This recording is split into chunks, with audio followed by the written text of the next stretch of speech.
Hi everyone, welcome back to BIM Clue Revit tutorial. Today I'm going to share a little bit advanced function from Revit here, which is the precast function. Okay, this function is, I believe, very seldom people who will utilize this function in their daily work. Yeah, because it's quite kind of detailed in terms of modeling. Okay, the level of detail. Normally we just represent the precast panel by categorize the wall as a precast, okay? But this function allows you to show the joineries of the precast panels as well, okay? So let's try this out. We're going to try this function. So without the wall and slab, we can't do anything from this, okay? So the first thing is we're going to click on configuration. Then we need to wait a couple of seconds for Revit to load in the libraries of the precast function. Okay, if you are using Revit 2025 and 2026, you might need to go to your manage account, which is the manage.autodesk.com account, to download your precast libraries separately. Okay, it won't come with the installation. Okay, so after loading, okay, this is the windows showing that the setting of your the precast function. Okay, you have a solid wall, of course. Now you can set the distance per panels of your solid walls and the specification of the precast panels. For the bottom part, this is a slab. Okay, basically this is the same setting. Yeah, so this allows you to set slab part segmentation, then the weight, everything that you need to do for the solid slab, hollow core slab, and girded slab. Okay, so let's don't disturb this at the moment. We're going to create our first structure element, which is the slab. Okay, just click OK to exit. Okay, then we go to the structure.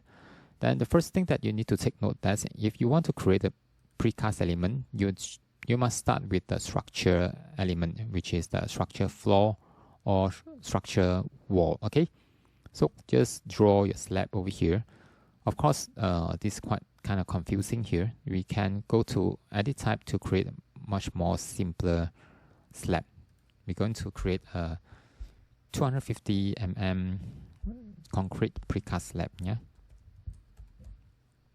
Okay, then click OK.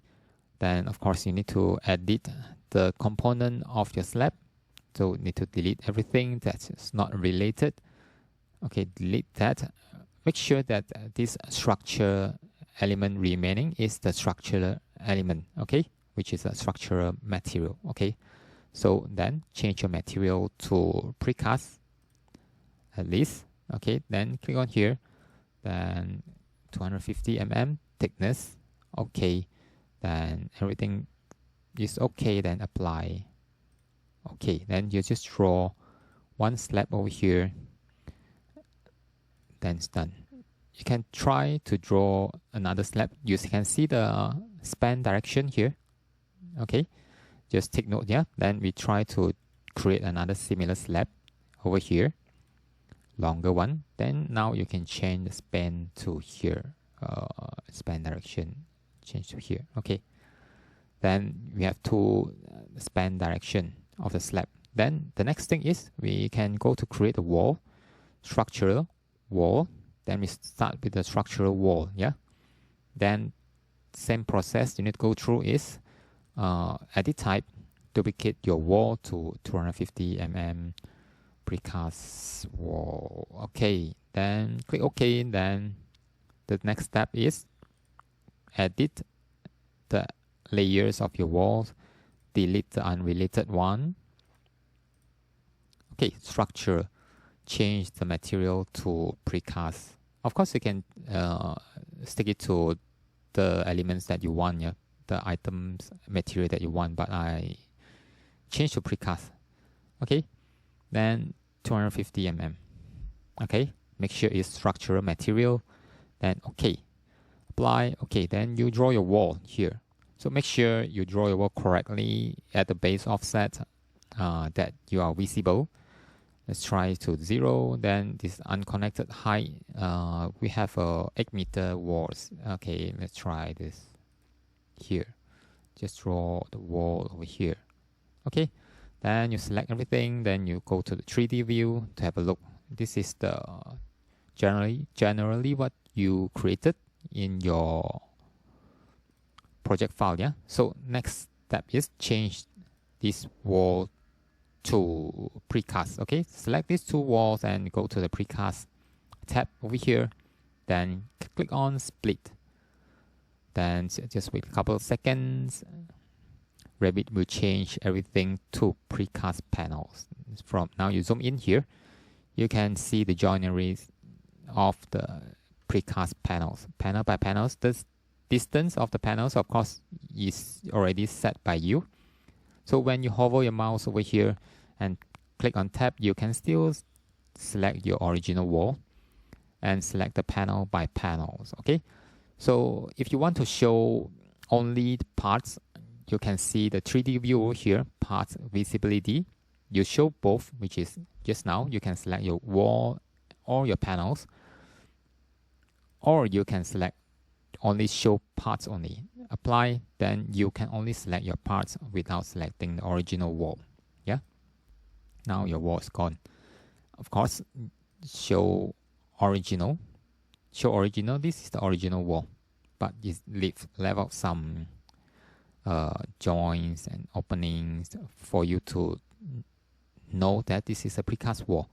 Of course, then you can go back to here. You can change it to show both. Yeah.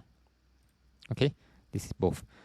Similar to the slab over here, you can select these two slabs. Then you go to the precast function. Then you split it to the solid slab, or hollow core slab, or girder slab. In this case, we show it as a solid slab. Yeah. Then okay. So now you can see the panel arrangement is follow the span of the floor just now we sketched here. Okay. So this is panel by panel. So the next thing is you can actually add in your rebar. So you can go to the precast here, click on the reinforcement to add in your reinforcement. And before that, of course, you need to do some general setting. So at this rebar over here, originally there is no any setting been carried out over here. So I want it to be rebar, of course, then inside, then the cover offset, normally we go 25 or 50, yeah, minimum. Okay, 50. Then rebar type, there's plenty of rebar type, so we go to the T10. Huh? Okay, 10. Then the spacing, you can make it to 200 mm spacing. Okay, start end point, just horizontal, vertical. Okay, we do. Okay, so okay, this also set to 200. Okay, then click OK, then OK.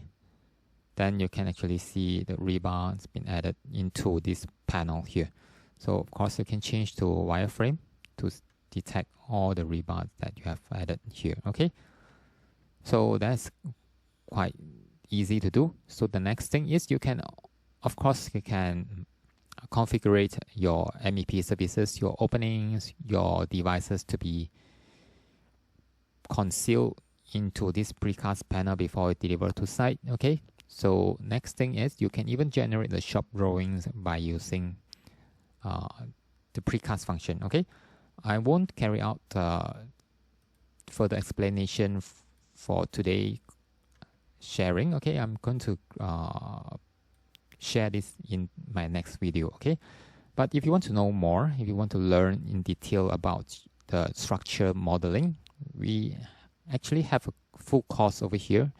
You can go to your internet, you just type in bimclueteachable.com. You can access to our full detailed course of Revit tutorial for structure, and I've listed down all the topics available over here. You can start from basic skill like linking, import CAD files, create grid lines, and create structure elements, walls, slabs, and until a very advanced function like rebar configurations, reinforcement, and joineries of the steel structures and the precast panels. Until you can create your documentation and proper 3D models for your shop drawing submissions and model submission. Okay, so I guess that's all for this sharing session. Thanks for joining.